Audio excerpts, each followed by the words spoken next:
Hello friends, welcome to digital direct selling. నేను మీ రామకృష్ణ. మనం రోజు డైరెక్ట్ సెల్లింగ్ గురించి చాలా టాపిక్స్ మాట్లాడుకుంటాం. డైరెక్ట్ సెల్లింగ్కి ఇది ఒక గోల్డెన్ ఎరా అంటారు. ఓకే, అంటే డైరెక్ట్ సెల్లింగ్కి గొప్ప భవిష్యత్తు ఉంది అనేది ప్రూవ్ అవుతున్న విషయం. సో డైరెక్ట్ సెల్లింగ్ ఇండస్ట్రీ గొప్పగా ఎదగడానికి ఉన్న ఛాన్సెస్ ఏంటి అనేది దాదాపుగా నేను ఒక 6 రీజన్స్ చెప్పబోతున్నాను. ఈ రీజన్స్ వల్ల డైరెక్ట్ సెల్లింగ్ అనేది ఫ్యూచర్లో గొప్పగా ఉండబోతుంది.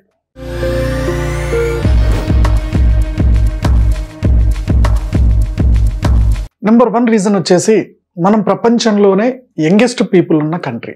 ప్రపంచంలో యంగెస్ట్ పీపుల్ ఎక్కువగా ఉన్న కంట్రీ మన ఇండియా. ఓకే, సో ప్రపంచంలో యావరేజ్ ఒక ఇండియన్ ఏజ్ వచ్చేసి యంగ్ జనరేషన్ది 28 ఇయర్స్. బట్ వరల్డ్ వైడ్గా 38 ఇయర్స్ అయితే వాళ్ళని యంగ్ అనే పరిస్థితి వస్తుంది. అంటే యంగ్ జనరేషన్ ఎక్కువగా ఉంది. ఈ యంగ్ జనరేషన్కి మైండ్లో ఎలాంటి బయాస్ లేదు. అంటే ఈ ఫీల్డ్ ఇలా ఉంటుందేమో, అలా ఉంటుందేమో, ఇది చేయాలన్నా వద్దా, అది చేయాలన్నా వద్దా, ఇలా వెనక్కి ముందుకు ఆలోచించే పరిస్థితి లేదు. ఎందుకంటే చాలా యంగ్ జనరేషన్ ఒక జాబ్ అనే మైండ్ సెట్ నుంచి ఇంకా చాలా ఆల్టర్నేట్ ఇన్కమ్స్ గురించి ఆలోచించడం స్టార్ట్ చేశారు. ఒకప్పుడు ఏంది, జాబు జాబు జాబు, చదవాలి జాబ్ కొట్టాలి, చదవాలి జాబ్ కొట్టాలి అనే ఆప్షనే ఉండేది. ఇప్పుడు మిగిలిన ఆల్టర్నేట్ గురించి కూడా ఎక్కువ ఆలోచిస్తున్నారు. ఎగ్జాంపుల్కి చాలా మంది యూట్యూబర్స్, యంగ్ పీపులే చాలా మంది యూట్యూబర్స్ అయ్యారు. సోషల్ మీడియా ఏదైతే ఉందో ఇన్ఫ్లుయెన్సర్గా, అందులో ఎక్కువ యంగ్ జనరేషన్ పీపులే ఉన్నారు. అలాగే అఫిలియేట్ మార్కెటింగ్ ఏదైతే చేస్తున్నారో, ఈ అఫిలియేట్ మార్కెటింగ్ కూడా ఎక్కువ పర్సంటేజ్ యంగ్ పీపులే ఉన్నారు. ఈవెన్ డిజిటల్ మార్కెటింగ్లో కూడా. ఇలా ఆల్టర్నేట్గా ఆన్లైన్లో కూర్చొని ఇన్కమ్ సంపాదించడానికి ఏమేమి దారులు ఉన్నాయో, ఇందులో దాదాపుగా 70% పీపుల్ ఏదైతే ఇప్పుడు డిజిటల్గా బిజినెస్ చేస్తున్నారో, ఇందులో 70% పీపుల్ యంగ్ జనరేషనే ఉన్నారు. సో ఈ యంగ్ జనరేషన్కి ఎంటర్ప్రినర్ మైండ్ సెట్ అనేది చాలా వరకు ట్యూన్ అవుతుంది. ఓకే, ఓన్లీ జాబ్ చేయాలి, ఈ జాబ్తో సెటిల్ అవ్వాలని కాకుండా ఈ జాబ్తో పాటు ఇంకేదైనా సంపాదించాలి, లేదా ఈ ఫీల్డ్ కాకుండా ఇంకేం ఫీల్డ్ ఉన్నాయి అని చెప్పేసి చాలా మంది ఆలోచించడం స్టార్ట్ చేస్తున్నారు. సో దాంట్లో భాగంగానే దాదాపుగా కరోనా తర్వాత నుంచి ఎవ్రీ ఇయర్ దాదాపుగా 24% కొత్త యంగ్ జనరేషన్ డైరెక్ట్ సెల్లింగ్లో కూడా లాగిన్ అవుతూ వస్తున్నారు. సో ఎంటర్ప్రినర్షిప్కి direct selling one of the best option. జీవితాంతం కష్టపడక్కర్లేదు. ఒక్కసారి సిస్టమ్ సెట్ చేసుకుంటే, ఒక్కసారి ప్రాసెస్ సెట్ చేసుకుంటే ఆటోమేటిక్గా ఇన్కమ్ వస్తూ ఉంటుంది. యంగ్ ఏజ్లోనే ఓకే, ఫైనాన్షియల్ ఫ్రీడమ్ సాధించడానికి స్కోప్ ఎక్కువగా ఉందని చాలా యంగ్ జనరేషన్కి అర్థమవుతుంది. ఈ ఇండస్ట్రీలో ఎవ్రీ ఇయర్ 24% ఎక్స్ట్రా ప్రతి సంవత్సరం. 2019తో పోల్చుకుంటే 2020లో కొత్త పర్సన్స్ 24% ఎక్స్ట్రా వచ్చారు. దాంతో పోల్చుకుంటే ఈసారి ఇంకా 24% ఎక్స్ట్రా యంగ్ జనరేషనే ఈ ఇండస్ట్రీలో లాగిన్ అవుతూ వస్తున్నారు. దానికి రీజన్స్ కూడా ఏంటంటే, కాలేజీలు ఎక్కువ వచ్చాయి. చాలామంది ఒక 30 ఇయర్స్ బ్యాక్ 40 ఇయర్స్ బ్యాక్తో పోల్చుకుంటే చాలామంది మినిమం డిగ్రీ అయితే చేయగలుగుతున్నారు. చదువుకున్న వాళ్ళు కూడా ఎక్కువ మంది వస్తున్నారు. వచ్చిన వాళ్ళందరికీ ఉద్యోగం దొరకట్లా. ఓకే, గవర్నమెంట్ ఉద్యోగమైనా ప్రైవేట్ ఉద్యోగాలని అందరికీ దొరకట్లా. సో పీపుల్ ఎక్కువయ్యారు, యంగ్ జనరేషన్ ఎక్కువైపోయింది, అందరికీ ఉద్యోగాలు కావాలి. ఓకే, అన్ఎంప్లాయ్మెంట్ ఎక్కువైపోతుంది. అప్పుడు అన్ని ఆల్టర్నేట్ గురించి ఆలోచిస్తున్నారు. అందులో డైరెక్ట్ సెల్లింగ్ గురించి కూడా ఆలోచించే వాళ్ళు ఎక్కువ అవుతున్నారు. దీనివల్లనే భవిష్యత్తులో ఒక లీగల్ ప్రాసెస్లో వెళ్తున్న డైరెక్ట్ సెల్లింగ్కి చాలా డిమాండ్ ఉండబోతుంది. సో మీరు కనుక డైరెక్ట్ సెల్లింగ్ ఇండస్ట్రీలో ఉన్నారా, భవిష్యత్తు ఎట్లా ఉంటుందో ఏంటో అని కంగారు పడకండి. ప్రతి సబ్జెక్ట్ నేర్చుకుంటూ మీ ప్రయత్నం మీరు చేసుకుంటూ కొత్త ప్రాస్పెక్ట్స్ గురించి ఎత్తకండి. చాలా యంగ్ జనరేషన్ బయట అవకాశాలు లేక, కరెక్ట్ నాలెడ్జ్ లేక వెయిట్ చేస్తున్న వాళ్ళు చాలామంది ఉన్నారు. మంచి ట్రైనింగ్స్ ఇస్తే మాత్రం మీ టీం అద్భుతంగా సక్సెస్ అవ్వడానికి స్కోప్ ఉంటుంది. సెకండ్ పాయింట్ వచ్చేసి, గవర్నమెంట్ పాలసీ చేంజెస్. ఒక 30 ఇయర్స్ 40 ఇయర్స్ క్రితం లేనిది డైరెక్ట్ సెల్లింగ్ గురించి గవర్నమెంట్లో కూడా కొన్ని పాలసీలు చేంజ్ చేసుకుంటూ వస్తుంది. ఇంతకుముందు ఎలాంటి పాలసీలు లేవు, అందుకని జనాల్ని మోసం చేయడానికి స్కోప్ ఎక్కువగా ఉండేది. ఇంత అవేర్నెస్ ప్రోగ్రామ్స్ కూడా లేవు. ఇప్పుడు ఏమవుతుందంటే, పాజిటివ్గా ఉండే కంపెనీస్ ఏదైతే ఉంటాయో, జనాల్ని మోసం చేయకుండా ఏ కంపెనీలు అయితే ఫాలో అవుతాయో వాటిని కాపాడడానికి చాలా రూల్స్, చాలా చేంజెస్, చాలా పాలసీస్ తీసుకుంటూ వస్తుంది. దీనికోసం ఒక చట్టం కూడా వచ్చే అవకాశాలు కనబడుతున్నాయి. సో చాలా అగ్రెసివ్గా గవర్నమెంట్ కూడా చాలా అగ్రెసివ్గా దీని మీద రీసెర్చ్ చేసింది. ఓకే, చాలా సర్వేలు చేసింది. పాజిటివ్ని నెగిటివ్ని డివైడ్ చేసుకుంటూ వెళ్తుంది. ఈ రూల్స్లో, గవర్నమెంట్ ఇచ్చిన పాలసీలో, ఈ రూల్స్లో ఏ కంపెనీ అయితే మారదో, ఏ కంపెనీ అయితే పాటించదో అలాంటి కంపెనీ జనాల్ని మోసం చేయడానికి స్కోప్ ఎక్కువగా ఉంటుంది. అలాంటి కంపెనీ ఆటోమేటిక్గా క్లోజ్ అయ్యే పరిస్థితి ఏర్పడుతుంది. ఓకే, రూల్స్ ఫాలో అవ్వని కంపెనీలు ఆటోమేటిక్గా జనాల నుంచి బయటకు వెళ్ళిపోతాయి. సో ఏదైతే రూల్స్ ఫాలో అవుతున్నాయో అవి పాజిటివ్గా ఉన్న కంపెనీలు అనుకోవాలి, అవి నిలబడబోతున్నాయి. కాబట్టి గవర్నమెంట్లో వస్తున్న ఈ మార్పులు కూడా ఇండస్ట్రీ భవిష్యత్తులో గొప్పగా ఎదగడానికి తోడ్పాటు అవుతాయి. థర్డ్ వన్ వచ్చేసి in alignment with government projects. ఇండియాలో ఏవేవైతే గవర్నమెంట్ ప్రాజెక్ట్స్ ఉన్నాయో ఆ ప్రాజెక్ట్స్లో ఆటోమేటిక్గా డైరెక్ట్ సెల్లింగ్ కంపెనీస్ ఇన్వాల్వ్ అవుతున్నాయి. నవంబర్ 11, 2023 బిజినెస్ న్యూస్లో ఫిక్కీ ఒక రిపోర్ట్ ఇచ్చింది. FICCI FICCI, federation of Indian chambers of commerce and industry, అన్ని ఇండస్ట్రీస్లో ఎలా గ్రోత్ అవుతుంది, ఎంత గ్రోత్ అవుతున్నాయి, ఇవన్నీ కూడా రిపోర్ట్ ఇస్తూ ఉంటుంది ఫిక్కీ. దీంట్లో భాగంగా డైరెక్ట్ సెల్లింగ్ ఇండస్ట్రీ గురించి కూడా ఒక రిపోర్ట్ తయారు చేసింది. సో ఈ రిపోర్ట్లో Indian direct selling industry growing without government subsidy అని చెప్పి వాళ్ళు ఒక రిపోర్ట్లో ఇచ్చారు. గవర్నమెంట్ ప్రతి ఇండస్ట్రీని డెవలప్ చేయడానికి కొన్ని సబ్సిడీలు ఇస్తున్నాయి. ఎగ్జాంపుల్కి ఏదైనా ఫారిన్ కంపెనీ ఇండియాలో పెడితే, ఓకే, సో ఫస్ట్ వాళ్ళ ఇంత సేల్స్ టర్న్ ఓవర్ కనుక చేయగలిగితే వాళ్ళకి ఇంత పర్సంటేజ్ సబ్సిడీ ఇస్తామని గవర్నమెంట్ ఇస్తుంది. సెమీ కండక్టర్ ఇండస్ట్రీ కావచ్చు, ఎలక్ట్రానిక్స్ ఇండస్ట్రీ కావచ్చు, ఇలా ప్రతి ఇండస్ట్రీకి సబ్సిడీస్ ఇస్తుంది ఆ ఇండస్ట్రీని ఎంకరేజ్ చేయడానికి. కానీ గవర్నమెంట్కి సంబంధించిన ఏ సబ్సిడీ కూడా తీసుకోకుండా ఇండియన్ ఎకనామిక్ గ్రోత్కి డైరెక్ట్ సెల్లింగ్ ఇండస్ట్రీ చాలా హెల్ప్ చేస్తుంది అనేది ఫిక్కీ సారాంశం. ఎలా? ఎగ్జాంపుల్కి డైరెక్ట్ సెల్లింగ్ ఇండస్ట్రీ గ్రోత్ గురించి ఫిక్కీ ఏం చెప్పిందంటే 2017-18లో 11,670 కోట్ల టర్న్ ఓవర్ జరిగితే 2018-19లో 13,000 కోట్ల టర్న్ ఓవర్ జరిగింది ఇండస్ట్రీ మొత్తం మీద. సో 2019-20లో 16,776 కోట్ల టర్న్ ఓవర్ జరిగింది.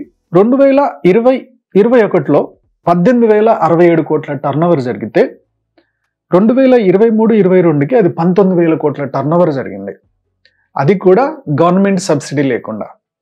సో గవర్నమెంట్ సబ్సిడీ లేకుండా ఇంకా ఏం చేస్తుంది డైరెక్ట్ సెల్లింగ్ ఇండస్ట్రీ అంటే, డైరెక్ట్ సెల్లింగ్ ఇండస్ట్రీ కంపెనీస్ అన్ని మేక్ ఇండియాలో భాగమైపోయాయి.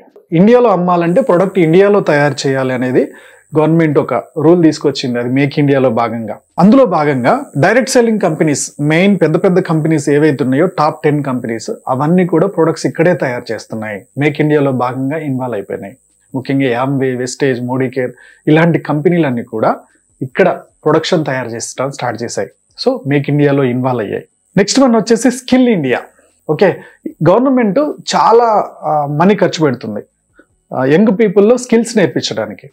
కానీ గవర్నమెంట్ నుంచి ₹1 సబ్సిడీ తీసుకోకుండా డైరెక్ట్ సెల్లింగ్ కంపెనీస్ అన్ని వాళ్ళ మైండ్ సెట్కి సంబంధించి, పర్సనాలిటీకి సంబంధించి, మార్కెటింగ్కి సంబంధించి అద్భుతమైన ట్రైనింగ్స్ ఇస్తున్నాయి స్కిల్ ఇండియాలో భాగంగా. ఓకే, సో ఇది కూడా ఇండియా గ్రోత్కి హెల్ప్ అవుతుంది కదా, అదే విషయం ఫిక్కీ చెప్తుంది. అలాగే women empowerment, youth empowerment. So చాలా మంది కాలేజీల నుంచి బయటకు వచ్చిన తర్వాత జాబుల్లోకి ఇబ్బంది పడుతున్నారు. ఈ ఆల్టర్నేట్ ఇన్కమ్లోకి ఇన్వైట్ చేసి వాళ్ళకి ట్రైనింగ్ ఇచ్చి దీని ద్వారా డబ్బు సంపాదించుకోవడం, ఓకే, వాళ్ళు ఎవరికి భారం కాకుండా చూడడం ఒక పని చేస్తుంటే, చాలా మంది చదువుకొని ఫ్యామిలీ కోసమో పిల్లల కోసం ఇంట్లో ఉండిపోతున్నారు.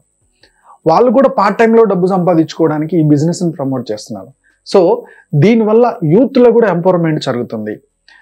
ఇలా ఇండియాలో సబ్సిడీ తీసుకోకుండా స్కిల్ ఇండియాలో సపోర్ట్ చేస్తుంది, మేక్ ఇండియాలో సపోర్ట్ చేస్తుంది, ఉమెన్ ఎంపవర్మెంట్కి సపోర్ట్ చేస్తుంది ఇండస్ట్రీ, యూత్ ఎంపవర్మెంట్కి సపోర్ట్ చేస్తుంది.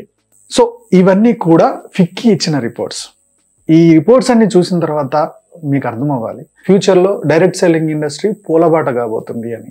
ఫోర్త్ వన్ వచ్చేసి already registration massive growth year on year. మీకు ఇందాక చెప్పాను. ఓకే, సో డైరెక్ట్ సెల్లింగ్ ఇండస్ట్రీలో వస్తున్న రిజిస్ట్రేషన్స్ రోజుకు రోజు పెరుగుతున్నాయి, సంవత్సరానికి సంవత్సరం పెరుగుతున్నాయి. సో దాదాపుగా 3 years బ్యాక్ ఉన్న దాంతో పోల్చుకుంటే ఇప్పుడు ఒక 24% పెరిగింది. లాస్ట్ ఇయర్ 22% పెరిగింది, ఈసారి 38% గ్రోత్ ఉంది. ఇలా ప్రతి సంవత్సరం రిజిస్ట్రేషన్స్ ఇన్వాల్వ్ అయ్యే వాళ్ళు, ఈ బిజినెస్ ద్వారా డబ్బు సంపాదించే వాళ్ళు ఆటోమేటిక్గా పెరుగుతున్నారు. ఓకే, ఈ సిగ్నల్ కూడా మనకు డైరెక్ట్ సెల్లింగ్ ఇండస్ట్రీలో ఫ్యూచర్లో గొప్ప రిజల్ట్ కనపడడానికి స్కోప్ ఉందని చెప్తుంది. ఈ రిపోర్ట్ ఎవరిస్తున్నారు? World Direct Selling Association authority, WDSA. World Direct Selling Association ప్రకారం ఇండియా దాదాపుగా 22 ప్లేస్లో ఉండేది. అలాంటిది ఈ రోజున ఇండియా డైరెక్ట్ సెల్లింగ్ ఇండస్ట్రీలో వరల్డ్ వైజ్గా 18th ప్లేస్లో ఉంది. ముందు ఇది 5th, 6th ప్లేస్కి కూడా వచ్చే అవకాశాలు కనపడుతున్నాయి, ఎందుకంటే యూత్ ఎక్కువగా ఇన్వాల్వ్ అవుతున్నారు. ఫిఫ్త్ పాయింట్ వచ్చేసి perfectly suits the work requirement of new generation. Corona తర్వాత ఫైనాన్షియల్ కల్చర్లో, ఫుడ్కు సంబంధించిన కల్చర్లో, హ్యాబిట్స్లో చాలా మార్పు వచ్చింది జనాలందరిలో. ఇంతకుముందు సెకండ్ ఇన్కమ్ అంటే పెద్దగా ఆలోచించే వాళ్ళు కాదు. ఇప్పుడు ఫైనాన్షియల్ ఫ్రీడమ్ గురించి ఆలోచిస్తున్నారు. సడన్గా కరోనా రావడం వల్ల ఎక్కడికక్కడ డబ్బు అనేది స్ట్రక్ అయిపోయింది. డబ్బు లేక ఇబ్బంది పడే వాళ్ళు కూడా ఉన్నారు. కొంతమంది ఈఎంఐలు కట్టలేక సూసైడ్ చేసుకున్న వాళ్ళు ఉన్నారు. కొంతమంది అప్పులలో బాధ భరించలేక చనిపోయిన వాళ్ళు ఉన్నారు. ఈ పరిస్థితి రాకూడదు. ఫైనాన్షియల్ ఫ్రీడమ్ ముందే సాధించాలి. జీవితాంతం కష్టపడుతూ ఉంటే సడన్గా ఏదన్నా కరోనా లాంటిది వస్తే ఎంత డిస్టర్బ్ అయిపోతున్నాము, ఎంత తట్టుకోలేకపోతున్నాము. కాబట్టి వాళ్ళ ఫైనాన్షియల్ ఫ్రీడమ్ గురించి చాలా మార్పులు వచ్చాయి. అలాగే ఫుడ్ గురించి కూడా. సో హెల్దీ ఫుడ్ ఎంత ఇంపార్టెంట్. ఈ హెల్దీ ఫుడ్ ఇప్పుడున్న సొసైటీలో అంత హెల్దీగా దొరకట్లేదు. సో హెల్దీ సప్లిమెంట్స్ డైరెక్ట్ సెల్లింగ్లోనే ఉన్నాయి. కాబట్టి ఈ హెల్దీ ఫుడ్ కూడా చాలా మంది ఆలోచిస్తున్నారు. ఇలా అన్ని మార్పులు కూడా, అంటే జనాల్లో వచ్చిన, కరోనా తర్వాత జనాల్లో వచ్చిన financial thinking, health conscious thinking, ఈ రెండు మారడం వల్ల ఈ రెండు కూడా తొందరగా ఫైనాన్షియల్ ఫ్రీడమ్ సాధించడానికి one of the option direct selling industry, one of the product organic products direct selling ఇండస్ట్రీలోనే ఉన్నాయి. ఈ రెండు రీజన్స్ వల్ల డైరెక్ట్ సెల్లింగ్ ఇండస్ట్రీ అనేది గ్రోత్కు ఛాన్స్ ఉంది. మూడో రీజన్ ఏంటంటే ఇది ఫ్లెక్సిబుల్ టైమింగ్స్లో మనకున్న వర్క్ను డిస్టర్బ్ చేసుకోకుండా మనకున్న టైంలోనే ఫ్లెక్సిబుల్గా చేసుకోవడానికి, ఎక్కడి నుంచి అంటే అక్కడి నుంచి కూర్చొని చేయడానికి ఛాన్సెస్ ఎక్కువగా ఉన్నాయి. కాబట్టి ఈ ఇండస్ట్రీలో గ్రోత్ కనబడుతుంది. లాస్ట్ రీజన్ వచ్చేసి India is one of the fastest growing big economies. India అనేది ఫైనాన్షియల్గా, ఎకనామికల్గా బాగా గ్రోత్ అవుతుంది. ఇండియా గ్రోత్ అవుతున్నప్పుడు దాదాపుగా వరల్డ్లో ఇప్పుడు టాప్ 5 కంట్రీ, 5వ కంట్రీ. ఇది నెమ్మదిగా ఇంకొక 5-10 సంవత్సరాల్లో టాప్ 3కి వచ్చే అవకాశం కూడా కనబడుతుంది. ఓకే, సో టాప్ 3కి వచ్చినప్పుడు ఏమవుతుంది, అన్ని ఇండస్ట్రీస్ ఎదగాలి. అది నిలబడాలంటే అన్ని ఇండస్ట్రీస్ ఎదగాలి. ఎక్స్పోర్ట్ అండ్ ఇంపోర్ట్ అన్నిట్లో కూడా సమానంగా ఉండాలి. ఎక్స్పోర్ట్స్ ఇంకెక్కువ పెంచాలి. ఆటోమొబైల్ ఎక్స్పోర్ట్స్లో కూడా ఇండియా టాప్ పొజిషన్లోకి వచ్చింది. ఓకే, ఇలానే ఫుడ్కు సంబంధించిన ఎక్స్పోర్ట్స్లో కూడా ఇండియా టాప్ పొజిషన్లోకి రాబోతుంది. సో డైరెక్ట్ సెల్లింగ్లో మ్యాక్సిమం ఆర్గానిక్ ఫుడ్ సప్లిమెంట్స్ ఉంటాయి. ఇప్పటికే యాన్వే లాంటి పెద్ద పెద్ద కంపెనీలు ఇండియాలో ఫ్యాక్టరీ పెట్టి చుట్టుపక్కల ఉన్న చిన్న చిన్న కంట్రీస్కి ఇక్కడి నుంచే ప్రోడక్ట్ సప్లై చేస్తున్నాయి, అంటే ఎక్స్పోర్ట్ చేస్తున్నాయి. ఓకే, సో ఇలా పెరుగుతున్న ఇండియన్ ఎకానమీలో అన్ని ఇండస్ట్రీస్ కూడా తోడవుతాయి. ఆటోమేటిక్గా ఇండియన్ గ్రోత్కి ఇది కూడా హెల్ప్ అవుతుంది. కాబట్టి ఎక్స్పోర్ట్స్ కూడా పెంచుకోవాలి. కాబట్టి వీళ్ళు ఇంకా కొత్త కొత్త రూల్స్తో ముందుకు రావడానికి ఛాన్సెస్ ఉన్నాయి. ఓకే, రెండోది ఏంటంటే, సో ఒకసారి ఎకానమీ పెరుగుతూ ఉన్నప్పుడు కొంతమంది దగ్గరే డబ్బు ఆగిపోతూ ఉంటుంది. మిడిల్ క్లాస్ ఇంకా ఎక్కువ మిడిల్ క్లాస్లోకి వెళ్ళిపోతూ ఉంటారు. బట్ ఏమవుతుంది, ఖర్చులు పెరుగుతూ ఉంటాయి. ఇది తట్టుకోవడానికి మిడిల్ క్లాస్, ఓకే, ఇంకా ఎకానమీ, ఇంకా ఇన్కమ్ పెంచుకోవడానికి ఏమేమి దారులు ఉన్నాయో చూస్తారు. అందులో one of the option direct selling కూడా అవుతుంది. వాళ్ళకి ఒక ఆప్షన్ డైరెక్ట్ సెల్లింగ్ కూడా అవ్వడానికి ఛాన్స్ ఉంది కదా. సో ఇలా మిగిలిన మిడిల్ క్లాస్ యూత్ కూడా ఎకానమీ పెరుగుతున్నప్పుడు ఆ ఖర్చులను భరించడానికి జాబ్తో పాటు ఇంకొక జాబ్ చేసుకోవడానికి ఇది పార్ట్ టైంలో ఫ్లెక్సిబుల్ అవుతుంది. కాబట్టి ఈ ఇండియన్ ఎకానమీ కూడా మన ఇండస్ట్రీ గ్రోత్కి కంపల్సరీ హెల్ప్ అవుతుంది. ఇలా ఈ 6 రీజన్స్ నాకు డైరెక్ట్ సెల్లింగ్ ఇండస్ట్రీ గ్రోత్కి గోల్డెన్ ఎరా అని అనిపించింది. ఇందులో మీకు ఏ పాయింట్ కరెక్ట్ అనిపించిందో కామెంట్లో పోస్ట్ చేయండి. ఇంకా నేను ఏదైనా మిస్ అయితే దాన్ని మీరు సజెస్ట్ చేయండి. నెక్స్ట్ వీడియోస్లో దాని గురించి కూడా డిస్కస్ చేయడానికి ట్రై చేద్దాం. ఈ వీడియో మీకు నచ్చింది అనుకుంటున్నాను. నచ్చినట్టయితే లైక్ చేయండి, కామెంట్ చేయండి, షేర్ చేయండి. మా యూట్యూబ్ ఛానల్ చూస్తున్నా మా వ్యూవర్స్, మా సబ్స్క్రైబర్స్ లైఫ్లో ఎప్పుడు కూడా గొప్పగా స్థిరపడాలని కోరుకోవడంలో మా డిజిటల్ డైరెక్ట్ సెల్లింగ్ ముందుంటుంది. Go self made.